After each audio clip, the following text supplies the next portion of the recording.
ఆ తర్వాత ధృతరాష్ట్రుడు ఆమెని మరొక వరం కోరుకోమన్నాడు. అప్పుడు ద్రౌపది, రాజా, మితిమీరిన ఆశ ఎవరినైనా ధర్మం తప్పి ప్రవర్తించేలా చేస్తుంది. నేను 2 వరాలు తీసుకున్నాను, నాకవి చాలు. నా భర్తలు ఏదో కారణం వలన ఆపదలో పడ్డారు.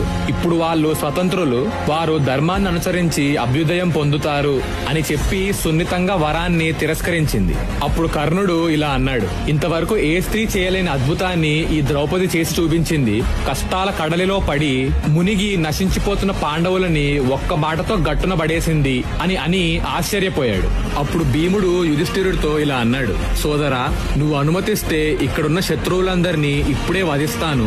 ఇక ప్రశ్నలకి సమాధానాలకి తావులేదు, వాద ప్రతివాదాలకి ఇది సమయం కాదు. నువ్వు అను చాలు, ఈ క్షుద్రులందరినీ ఇక్కడే వధిస్తాను అని కోపంగా పళ్ళు కొరుకుతూ అన్నాడు. యుధిష్ఠిరుడు భీమసేనుని శాంతింపజేసి ఆ తర్వాత చేతులు జోడించి ధృతరాష్ట్రుడి ముందు నుంచొని ఇలా అన్నాడు, రాజా, జూదమాడమన్నావు, ఆడాను. దానికి పర్యవసానంగా ఇంత జరిగింది.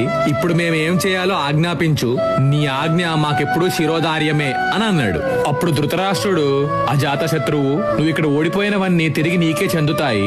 ఆనందంగా మీ రాజధానికి వెళ్లి రాజ్యపాలన చేసుకో. నాయన, మీ అందరూ మేలుకోరి చెప్పే మాట విను. ధర్మ సూక్ష్మాలు నీకు తెలిసినంతగా ఎవరికీ తెలియవు.